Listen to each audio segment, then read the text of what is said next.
Hello there, this is Retro Spirits Gaiden, and this is Contra Anniversary Collection, and this is on the Nintendo Switch. As you can tell by the Nintendo Switch dashboard there, on which I've got a Sekiro Shooting Stars Collection, Shinobi, and Darius Burst X.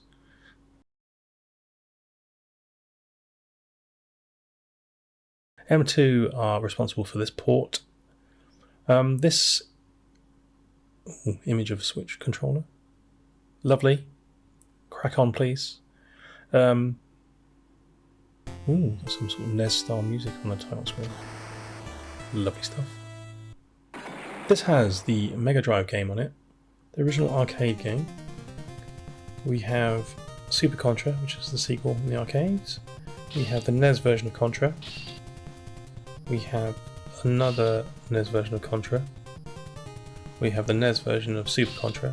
We have the SNES Contra 3, a Game Boy Contra, the Mega Drive Contra. We have the European versions of some of the games and Japanese versions of some of the games. So they've put a few different ROMs on here.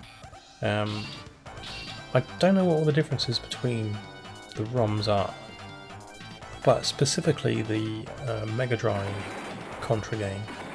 The Japanese one is a lot easier because you've got energy bars rather than one-hit kills, so you don't die nearly as much, which is very pleasant as it's quite a tough game.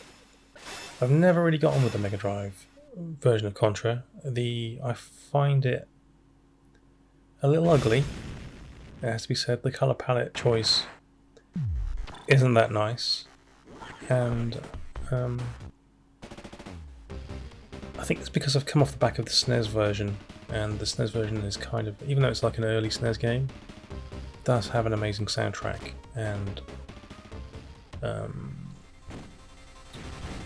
not going to say better graphics. I think they kind of are, but they're similar, but they're just because of the colour depth, they're a bit just more pleasant to look at. They're drawn in a very similar fashion, it has to be said. The explosions on the Mega Drive game, however, are pretty damn epic. As you can see, there's like minor explosions and there's crap flying all over the place. I just got hit there.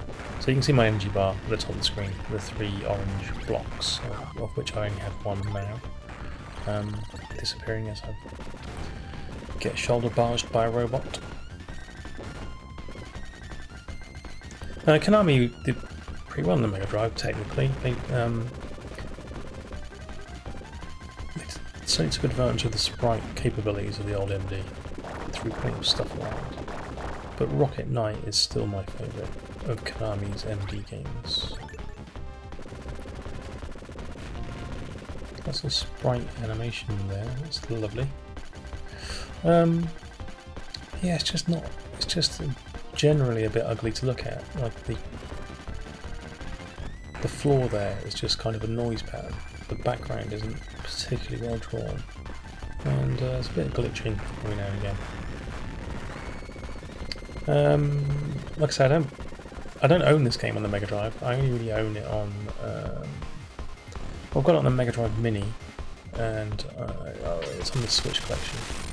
And I don't really play it a lot. I play the SNES one probably once a month, but the Mega Drive one I never really got on with, because I just don't like the colour palette. Like, this background got a disgusting colour palette. The game plays pretty well. Because it's based around a 3-button Mega Drive joypad, doesn't feel as flexible as the SNES controls. So your guy's a little harder to control. You can lock him in place, and you can then fire in every direction, or you can run at the same time as you fire. I don't know how useful that is, but it's a bit counterintuitive, whereas on the SNES you can just hold the shoulder button anytime you want to lock your guy in position. But some of these multi-limbed bosses, of one of which is now going to appear, are pretty nicely animated. They do look kind of cool. It's just going to jump around the screen. It's going to try and jump on my head. That's the kind of guy he is. Like I said, the European version has one-hit kills, so I very rarely get to the boss on the European version of this game, just because it's really tough. Ooh, he's just sliced the building in half. That's how much of a meanie he is. Oh man, I didn't know his attack patterns. So yeah, on the 16-bit consoles at least, the best Contra for me is the SNES version, although the Mega Drive one does some cool stuff. There's a weird running into the screen stage, or running away from the screen stage in this, which is supposedly technically impressive, but it just looks garbage. It's just like the perspective is all whack. Anyway, there's loads of levels. It's like a branching level structure. Pretty good. Anyway, the collection as a whole, I bought in a sale, and it cost £7. And for that £7, you get all those different games, and they're all emulated pretty well. I don't see any major issues here. The graphics scale pretty well to the higher resolution. The only problem with the graphics is the inherent issues that the Mega Drive has with sprite limits and colour depth, rather than anything that Switch is doing here. So that's groovy. This is a bit of a weird section. I've never played this level before. I always tend to go to the other road section where you're running into the screen. Look, you've got sort of on a spaceship that looks a bit like an eagle or something. What's happening here? All clouds. Kind of popping into existence. Oh, Rocket Man's back from Alien Rebels. He's died quicker than he normally does. Oh, I can jump on top of it. Lovely. Lovely stuff. Oh no, he's back again. Oh man, we're changing perspective all over the place. This is a technical tour de force on the old MD. Now playable on your Switch. There's just stuff flicking on and off all over the place. I don't know what's going on. And now the spaceship's gone mental. It's kind of like doing loop-loops. I'm being chased by a skull-faced spaceship as normal. I mean, this happens to me every Wednesday. There's also a flame-spewing skull-faced spaceship. The homing missile does make things a little less taxing. You can just kind of stand there and let them do their job whilst you do yours, which is looking cool on top of a burning spaceship. All very feasible. Why did they never make a film of this, eh? I'll tell you why, because no one would believe anything that goes on in it. It'd be like that Die Hard movie where Bruce Willis is flying on the back of a jet aircraft, wouldn't it? Like, no one believed that, because he's like an old man. It doesn't really matter that he's an old man. I mean, he just can't stand on the back of a flying aircraft. That effectively, I would imagine. This is, like, it's throwing a lot of stuff at me here from different angles, and it's quite difficult to deal with. The music has gone a bit wacky.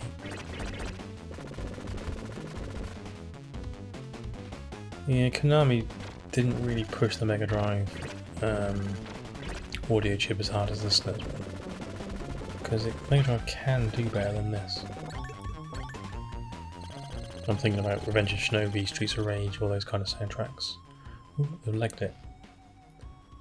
Japanese text, because I'm playing the Japanese version. This looks a bit like something in Contra 3 on the SNES. Ooh! Got a skull, another skull-faced dude. He's got flickery arms. Oh, he's going to lob metal at me. Oh, hello. That's quite impressive, I suppose, but his arms are sort of flickering enough at a rapid rate of knots. Anyway, that's the Mega Drive version of Contra, and like I said, I don't play it a lot. It's okay. You got different characters have got different weapon sets. It's got quite a lot more. I'd say it's probably got more gameplay content than the SNES version, but does that make it better? Probably not. The SNES version is a very well-honed 6 levels of frantic arcade action, very replayable. The Mega Drive one is a tough nut to crack. We're gonna play the original arcade Contra. Ooh. and we're going for a direct comparison between the Mega Drive version and the SNES version. So the Mega Drive emulation seemed pretty good. Let's have a look at the SNES.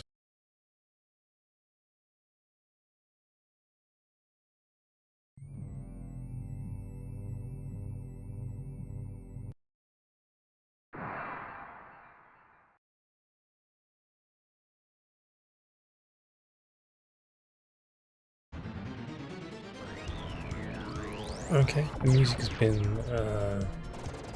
reproduced nicely. So you can see, like, the graphics are drawn in a very similar fashion to the Mega Drive game. So the colour depth is a bit nicer.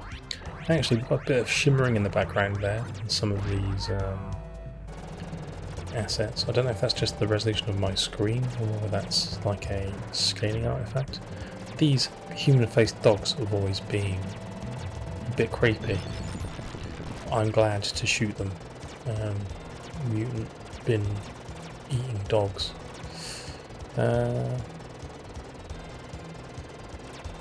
But yeah, the soundtrack does make this game. It's pretty damn epic. This plays as I remember it. There's no doubt about it.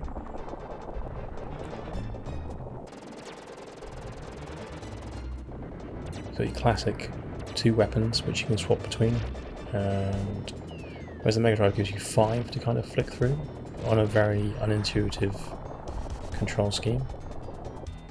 You can take the tank all the way to run over these street gun emplacements, because you would bury a gun emplacement under tarmac. That's a bit odd. But anyway, it doesn't matter. It's a video game. Ruptured pipework. These buildings in the background here, badly drawn. But they've got more colour in them, so somehow they look a bit better. Always stand behind the tank. The soundtrack for this game always reminded me of like the Predator or something. Not the Predator, but Predator or something. It's kind of got that feel to it. I like it a lot. Is it Alan Silvestri who did that? The Back to the Future dude? Yeah, it's cool stuff. Some rough sprites here. It is an early SNES game, so some of the stuff isn't that good looking. I mean, that background's very turgid. Or the far background, you got some brown buildings. No sort of depth or colour use in them at all. They've got like 4 colours. So yeah, it's not all good looking on the SNES. And with 2 players, the bullets kind of flick on and off disconcertingly, don't they? Another set of girders and badly drawn perspective. Lovely. But this is a classic SNES game, and it is a quality bit of software. We little man can sort of run up buildings and hang off stuff, shoot giant turtles in the face with a gun, and a smart bomb which uses a lovely alpha effect. Just can't fault that. This turtle's only got 1 leg. He's like a... There's no back legs, and he's got he's got his left, just 1 leg left. This is his left front leg. Pogoing up and down. Some nice little portraits there, so that's all in order. Yeah, this is like it plays like the SNES version. So you can't argue with that, can you? So that's on this collection too. I've accidentally hit the capture button, which I do like 1,000,000 times a day on a Switch. Let's play a different game. Yeah, so I got this in a sale anyway. This cost me £7.50 or thereabouts for all these different games. And pretty groovy. I do like the original Contra arcade game. I'm not that good at it. But it has some familiar tunes. Slightly clunky controls. But it's nice. So yeah, if you can pick this up in a sale on the old eShop, for Switch anyway, it's probably worth £7. You can emulate all these games obviously, and like I said, I do have these games. I've got the well, you can play the Contra games on the emulation really easily. So if you're a person that likes to do that, then that's up to you. But I own the original SNES cartridge for Contra 3, so I do have that available for me to play at any time, but it's kind of just handy to have it on the Switch anyway. And actually, the original Contra arcade game is one that I do enjoy, and so it was worth picking up this for that and Super C. The NES versions of Contra, I think I've got that on the NES Mini, but it's spread across lots of different devices, isn't it, all these Contra games, so the Switch package lets me have them in one place, which is lovely stuff. The emulation seems pretty good. The screen on this game seems fairly small though, and I don't know what this is like in handheld mode, because I only ever play my Switch docked, but I imagine this could be quite painful to look at. Actually, I do have this game on the DS as well.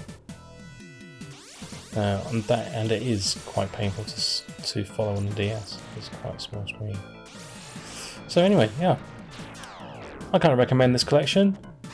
If you can get it on a deal, I wouldn't pay 15 quid for it because you can get these games elsewhere. Unlike the shooting collection, which has games like Thundercross on it, which you can't really get anywhere else. This one, the games you can kind of get elsewhere. So I would say wait for any shop sale before you pick this one up. But it is good, there's no doubt about it. Alright then, it's alright.